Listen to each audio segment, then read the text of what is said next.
अहम खबर से आपको आगाह करना चाहूँगा। सोशल मीडिया पे डोनाल्ड ट्रंप का एक ट्वीट आग की तरह फैल रहा है। डोनाल्ड ट्रंप का ये कहना था कि हम दुनिया के किसी भी कानून को नहीं मानते। उनका साथ में ये कहना था कि अमेरिकन आर्मी जब चाहे किसी भी कंट्रीज़ के ऊपर अटैक करना चाहे तो वो कर सकती है, ये वो अख्तियार रखती है। दूसरी जानिब ईरान के अंदर जो प्रोटेस्ट हो रहा है, वो प्रोटेस्ट एक्चुअल में पहले महंगाई के खिलाफ हो रहा था, लेकिन जैसे जैसे वो प्रोटेस्ट बढ़ता गया तो बढ़ने के साथ ही जाकर वो गवर्नमेंट के खिलाफ हो गए।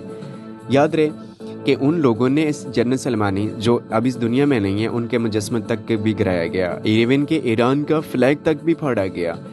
इसके पीछे इसराइल का तो कहीं ना कहीं सपोर्ट कर ही रहा है। दूसरी जानिब अमेरिका ये भी कहना था कि जो ईरान के अंदर प्रोटेस्ट हो रहा है, प्रोटेस्ट के दौरान किसी भी प्रोटेस्ट करने वाले शख्स को किसी किस्म की कोई जानी या माली नुकसान हुआ तो हम गवर्नमेंट की तरफ से अगर किया गया तो हम इसका रिस्पॉन्स ईरान को बहुत सख्त रद्द-ए-अमल उनका हमारा होगा। याद रहे कि अगर इस टाइम अगर अमेरिका की कंडीशन देखी जाए तो अमेरिका में लाखों लोग सड़कों पे भूखे प्यासे, इवन के इस ठंडी में सर्दी के बीच में उनके पास ब्लैंकेट तक नहीं है, उनके पास पहनने के लिए कपड़े तक नहीं है, उनके पास खाने के लिए कुछ नहीं है। यही डोनाल्ड ट्रंप था कि जिसने फ़लस्तीन और इराक के ऊपर इस्लामी कंट्रीज़ बहुत सारी ममालिक हैं जिनके ऊपर जुल्म सितम की इंतहा हुई है, लेकिन डोनाल्ड ट्रंप का कोई भी ट्वीट देखने को नहीं मिला। आखिरकार ईरान के लिए क्यों ये सब कर रहे हैं? इसको हमदर्दी समझी जाए या कोई चाल समझी जाए?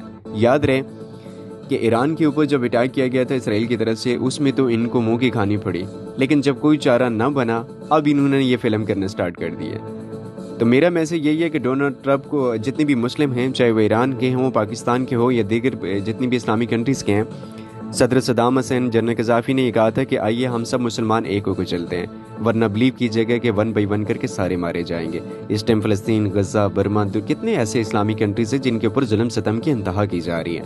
1 बाई 1 करके सबको खड़ा जा रहा है। लेकिन याद रहे अगले नंबर पाकिस्तान का भी लग सकता है, अफगानिस्तान का भी लग सकता है, और इवन के जो सस्ते किंग्स हैं उनका भी लग सकता है। तो कोशिश करें, आज भी मौका है, पॉजिटिव सोच रखें, सब एक दूसरे के साथ हाथ से हाथ मिलाएं और एक बन के चलें।